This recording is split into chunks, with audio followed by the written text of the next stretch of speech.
Dear students, in this lecture we have to study the few examples of different types of vectors. इस lecture में हम लोग study करेंगे different types of vectors की। तो जो डिफरेंट टाइप्स हैं वो है ज़ीरो वेक्टर जिसको हम नल वेक्टर भी कहते हैं, रिजल्टेंट वेक्टर, नेगेटिव वेक्टर जिसको हम अपोजिट वेक्टर भी कहते हैं, equal vector, position vector and unit vector. इनकी हम वन बाय वन स्टडी करेंगे। तो first of all we have to study about the zero vector and zero vector is also called null vector. इसके title से clear है, zero vector ऐसा vector जिसका magnitude zero होता है, उस वेक्टर को हम जीरो वेक्टर कहते हैं। तो therefore A vector having zero magnitude with a particular direction is called zero vector. ऐसा वेक्टर जिसका मैग्नीट्यूड जीरो होता है, उस वेक्टर को हम जीरो वेक्टर कहेंगे। तो एग्जाम्पल ऑफ जीरो वेक्टर, इसको हम रिप्रेजेंट कैसे करेंगे? मैग्नीट्यूड, जैसे कोई वेक्टर ए है, ए इज ए वेक्टर, इसके ऊपर हमने एरो लगा दिया, यह वेक्टर ए हो गया। यहाँ पे ए क्या है? A is the magnitude of this vector.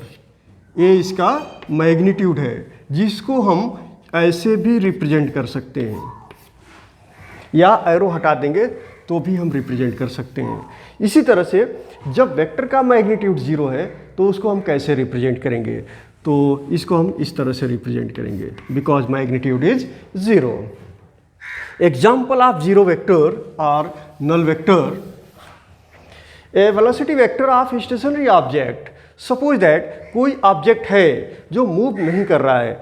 आप यहाँ पे इस डस्टर को ऑब्जर्व कीजिए, डस्टर मूव नहीं कर रहा है, मतलब इसकी वेलोसिटी जीरो है। अगर हमारा frame of reference stationary position में है तो उस स्टेशनरी फ्रेम ऑफ रेफरेंस के मुकाबले यह रेस्ट पोजीशन में है, इसकी वेलोसिटी कितनी हो गई? जीरो। तो therefore velocity vector of stationary object is zero vector. Velocity vector of stationary object और object in the rest position. कोई बॉडी रुकी हुई है तो हम कहेंगे कि उसकी वेलोसिटी जीरो है उस फ्रेम ऑफ रेफरेंस के रिस्पेक्ट से जो रुका हुआ है। तो उस ऑब्जेक्ट का जो वेलोसिटी वेक्टर होगा वह जीरो होगा। Acceleration vector of object in rest position. कोई ऑब्जेक्ट रेस्ट पोजीशन में है, कोई भी ऑब्जेक्ट रेस्ट पोजीशन में है तो उसका एक्सेलरेशन वेक्टर कितना होगा? एक्सेलरेशन वेक्टर भी जीरो होगा। नाउ सिमिलरली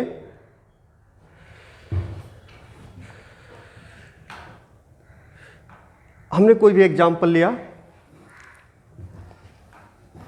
एक कार है जो रुकी हुई है, हम कहते हैं कि वह स्टेशनरी पोजीशन में, रेस्ट पोजीशन में है, तो उसकी वेलोसिटी कितनी होगी? जीरो, मतलब मैग्नीट्यूड ऑफ वेलोसिटी जीरो होगी, इसलिए वह नल वेक्टर होगा। वेलोसिटी वेक्टर क्या होगा? नल होगा, या वेलोसिटी वेक्टर जीरो होगा, जिसको हम नल वेक्टर या जीरो वेक्टर कह सकते हैं। सेकेंड टाइप ऑफ वेक्टर है रिजल्टेंट वेक्टर।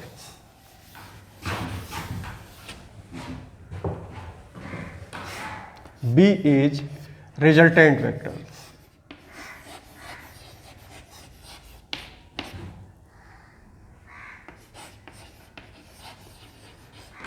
रिजल्टेंट वेक्टर कब मिलता है? जब दो या दो से ज़्यादा वेक्टर्स हैं। A resultant of two or more vectors is that a single vector which produce the same effect as produced by the all the vectors. जिसे आप मान लीजिए कि यह एक वेक्टर काम कर रहा है इस पॉइंट O के ऊपर, ये फोर्स काम कर रहा है, दिस इज ए फोर्स। तो फोर्स एक वेक्टर हो गया। दूसरा फोर्स इस डायरेक्शन में काम कर रहा है, मतलब ये दूसरा वेक्टर हो गया, और ये थर्ड वेक्टर हो गया। तो इस ऑब्जेक्ट पर कुल कितना रिजल्टेंट फोर्स काम करेगा या इस ऑब्जेक्ट पर रिजल्टेंट वेक्टर कितना होगा, और वह रिजल्टेंट वेक्टर जो होगा वह सिंगल होगा, and that will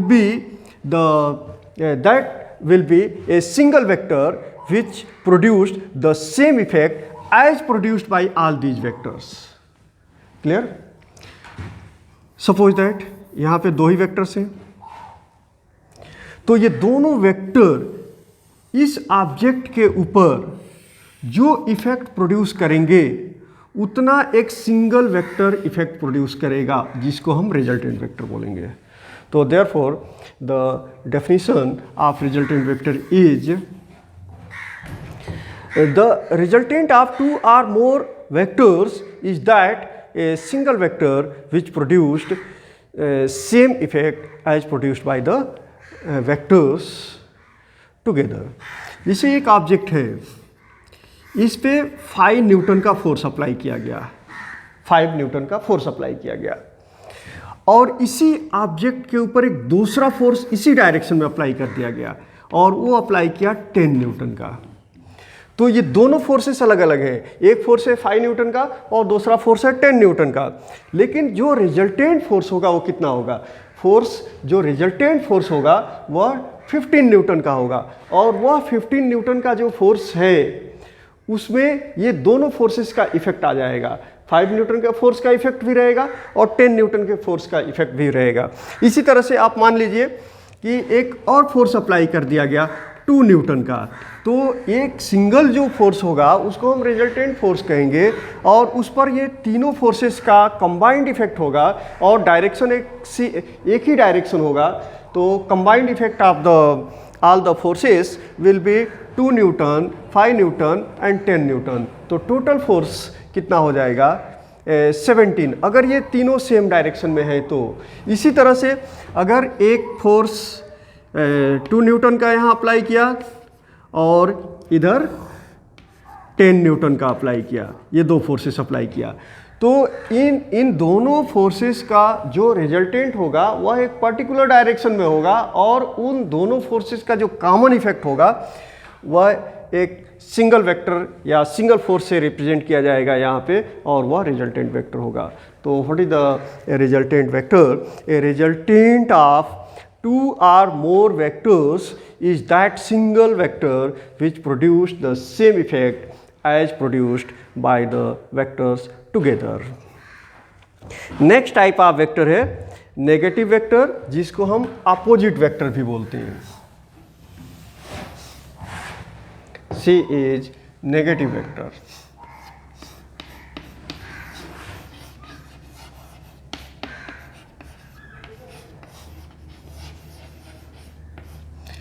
negative vector को हम और क्या बोल सकते हैं? Opposite vector.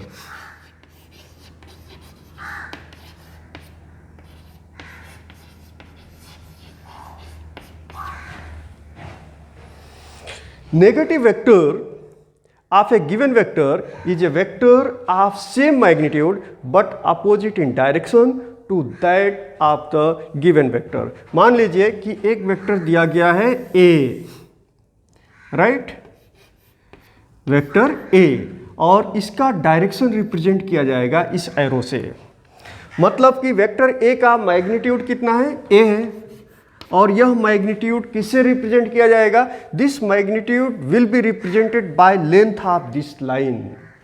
इस लाइन की जो लंबाई है उसको हम एक प्रॉपर स्केल के जरिए रिप्रेजेंट करेंगे कि इसका मैग्नीट्यूड कितना है, और इस पर जो डायरेक्शन है वह ये रिप्रेजेंट करता है कि इस क्वांटिटी की डायरेक्शन है, इसलिए एक वेक्टर क्वांटिटी हो गई. तो therefore this is vector A.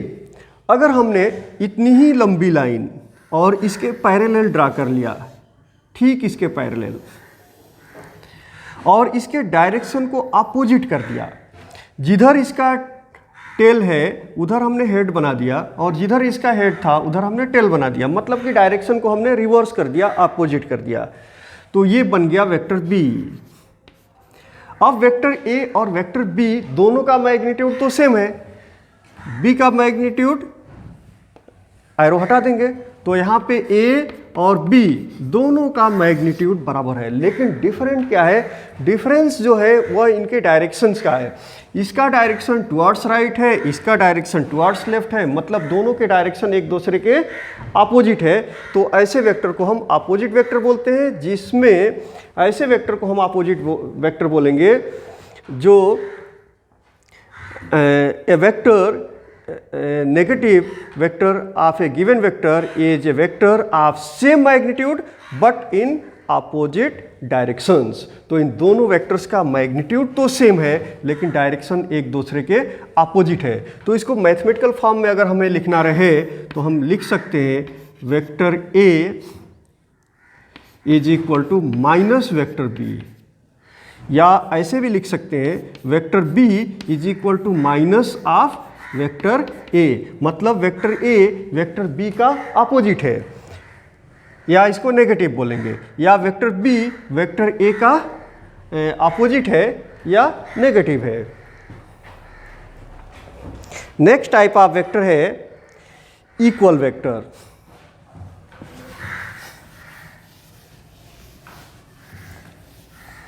Next vector is equal vector.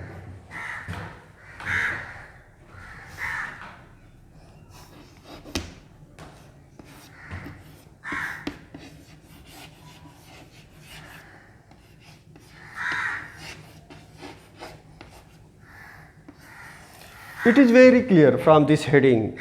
Equal, equal का मतलब होता है बराबर। वेक्टर ए है,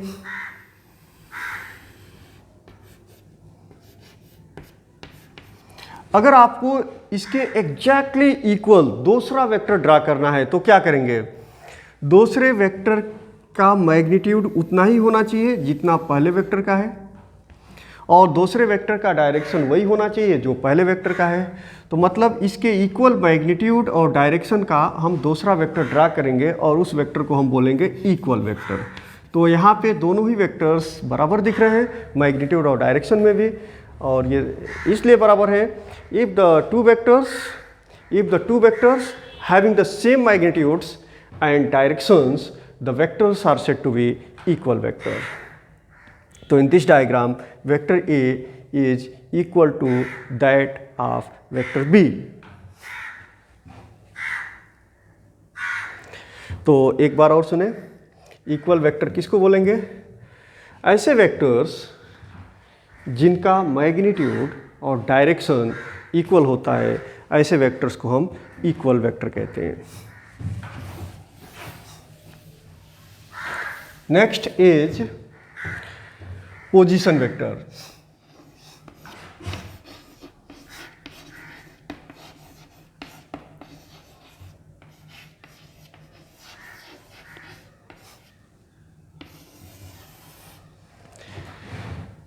A vector which gives the position of a particle at a point with respect to origin of a chosen coordinate system is called position vector of that particle। हम एक origin select करते हैं जिसके respect से हम किसी object के position को डिसाइड करेंगे।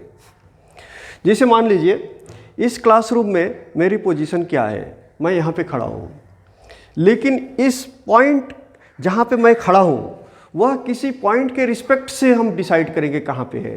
जैसे हमने एक ओरिजिन डिसाइड कर लिया और उस ओरिजिन के रिस्पेक्ट से हम अपने पोजीशन को डिसाइड करेंगे, तो वह वेक्टर जो किसी ओरिजिन के रिस्पेक्ट से किसी ऑब्जेक्ट के पोजीशन को बताता है उस वेक्टर को हम पोजीशन वेक्टर कहते हैं। A vector which gives the position of a particle at a point with respect to origin chosen coordinate system is called a position vector।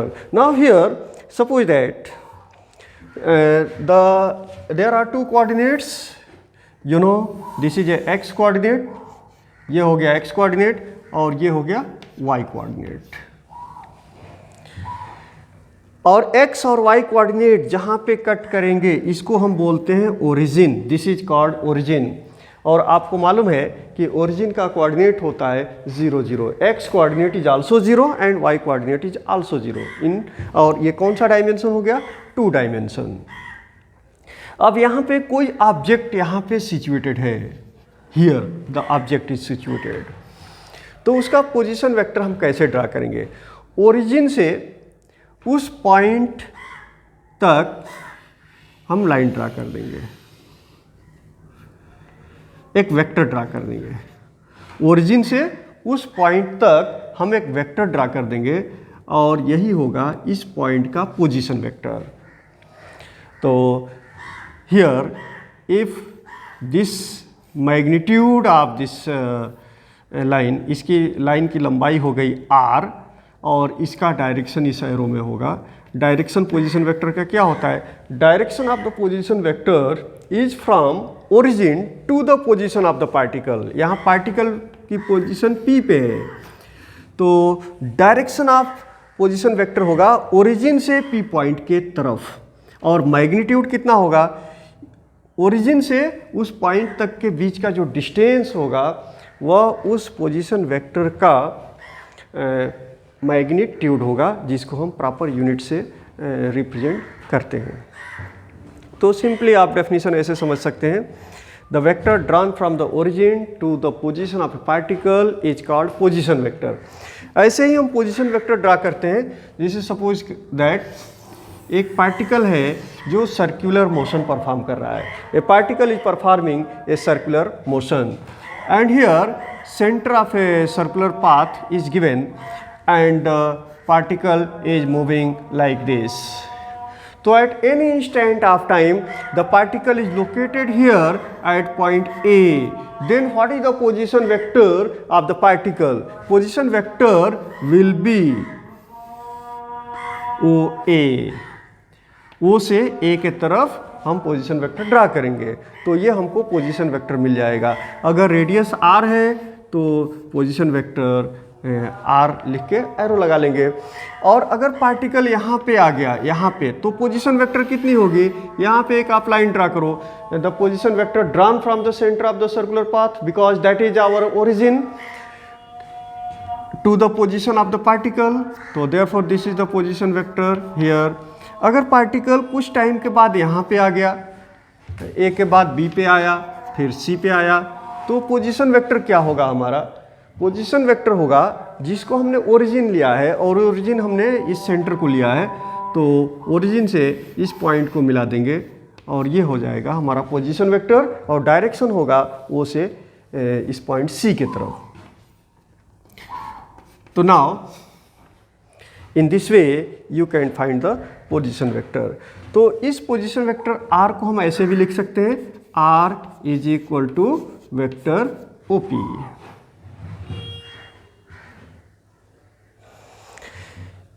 Then a point is unit vector.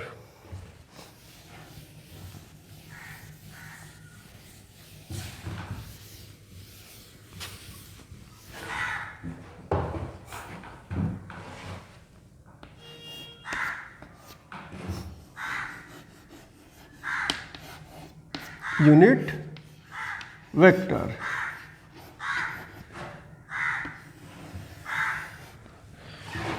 A vector having unit magnitude is called unit vector. ऐसा vector जिसका magnitude 1 होता है उसको हम unit vector कहते हैं। यहाँ पे आप मान लीजिए एक वेक्टर है m, तो इस वेक्टर का मैग्नीट्यूड कितना होगा? इस वेक्टर का मैग्नीट्यूड होगा m, जिसको हम विदाउट एरो रिप्रेजेंट करेंगे, और ऐसे भी हम रिप्रेजेंट कर सकते हैं। This is also known as magnitude, right. If m, ये जो m है ये नॉन जीरो वेक्टर है, तो इसका मैग्नीट्यूड कितना होगा? m विदाउट एरो, और इसको हम ऐसे भी रिप्रेजेंट कर सकते हैं, वेक्टर m को मैग्नीट्यूड के साइन से इनक्लोज कर लेंगे, इसको हम बोलेंगे मैग्नीट्यूड। तो इसका मैग्नीट्यूड भी नॉन जीरो होगा। तो अब हमको फाइंड करना है the unit vector in the direction of this given vector. इस वेक्टर के डायरेक्शन में हमें क्या फाइंड करना है? यूनिट वेक्टर फाइंड करना है, राइट। आप मान लीजिए कि ये वेक्टर m है।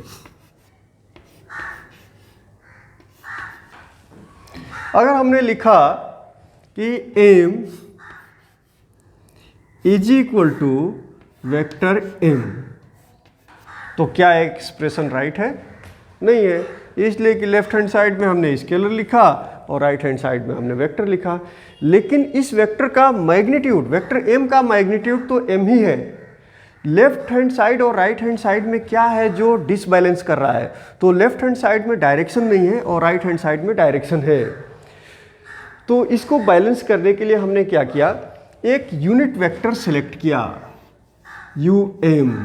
um क्या है? यूनिट वेक्टर है और उसका डायरेक्शन क्या है? इस यूनिट वेक्टर का डायरेक्शन वही है जो वेक्टर m का डायरेक्शन है। मतलब is a unit vector, its magnitude is 1, मतलब की वैल्यू कितनी है? की वैल्यू है 1 और इसका डायरेक्शन क्या है? डायरेक्शन वही है जो रिजल्टेंट वेक्टर का जो वेक्टर m का डायरेक्शन है। तो अगर हम इसको 1 से मल्टीप्लाई करते हैं तो कोई इफेक्ट पड़ेगा क्या? नहीं पड़ेगा। और अगर इस पर एरो लगा देते हैं तो सेम हो जाएगा। लेकिन ये एरो हम इस पे नहीं लगाएंगे, ये एरो हम यूनिट वेक्टर m कंसीडर कर लिए हैं। अब यूनिट वेक्टर m से मल्टीप्लाई कर दिया तो अब इसका डायरेक्शन वही हो गया जो इसका डायरेक्शन है, वेक्टर m का डायरेक्शन है। तो therefore by multiplying a unit vector with magnitude of this vector we can get the vector m. So therefore here you can find the unit vector in the direction of the given vector is equal to vector m upon magnitude of vector m. मतलब आप easily कह सकते हो कि अगर किसी vector के direction में हमें यूनिट वेक्टर फाइंड करना है तो उस वेक्टर को उसके मैग्नीट्यूड से डिवाइड कर देंगे, राइट? अगर हमको वेक्टर a दिया हुआ है, vector a is given to you, और किसी ने कहा कि वेक्टर a के डायरेक्शन में आप यूनिट वेक्टर फाइंड करो, मतलब unit vector in the direction of vector a, तो देयरफॉर वेरी सिंपल, इस वेक्टर को मतलब वेक्टर a को इसके मैग्नीट्यूड से हमें डिवाइड कर देना है, यूनिट वेक्टर मिल गया। वेक्टर b दिया हुआ है और इस वेक्टर के डायरेक्शन में हमें यूनिट वेक्टर फाइंड करना है, तो इस वेक्टर को इसी के मैग्नीट्यूड से डिवाइड कर देंगे, हमें यूनिट वेक्टर मिल जाएगा। तो therefore to find the unit vector in the direction of a given vector, the vector should be divided by magnitude of the same vector.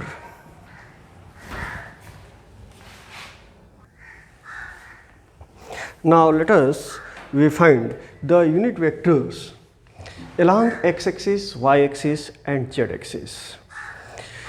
So therefore we use unit vector I along the x-axis, unit vector j along the y-axis and unit vector k along the z-axis. You know that x, y and z are the coordinates in 3 dimension. जब हम 3 dimension की बात करते हैं, जैसे dimension क्या होता है, कोई लाइन हमने ड्रा किया तो इसके लिए सिर्फ हमको एक ही एक्सिस की ज़रूरत पड़ेगी। हम इस लाइन को x एक्सिस में ड्रा कर सकते हैं, y एक्सिस में ड्रा कर सकते हैं, z एक्सिस में ड्रा कर सकते हैं। लेकिन अगर हम प्लेन की बात करते हैं, जैसे ये एक प्लेन है, तो इसमें 2 एक्सिस की ज़रूरत पड़ती है, तो इसको हम 2 डायमेंशन कहते हैं। लेकिन जब हम स्पेस की बात करते हैं तो वहाँ 3 एक्सिस की ज़रूरत पड़ती है, x एक्सिस, y एक्सिस और z एक्सिस, जिसको हम 3 डायमेंशन कहते हैं।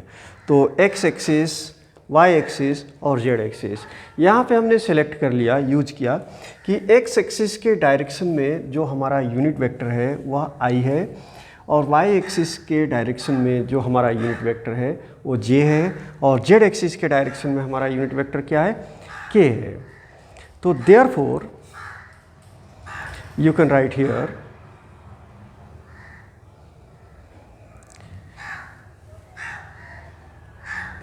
Unit vector I is equal to, आप ले लो एक एक्स एक्सिस, एक्स एक्सिस के डायरेक्शन में जो वेक्टर है वो कितना है, x है। y एक्सिस के डायरेक्शन में वेक्टर है y, इसी तरह से z एक्सिस के डायरेक्शन में वेक्टर है z।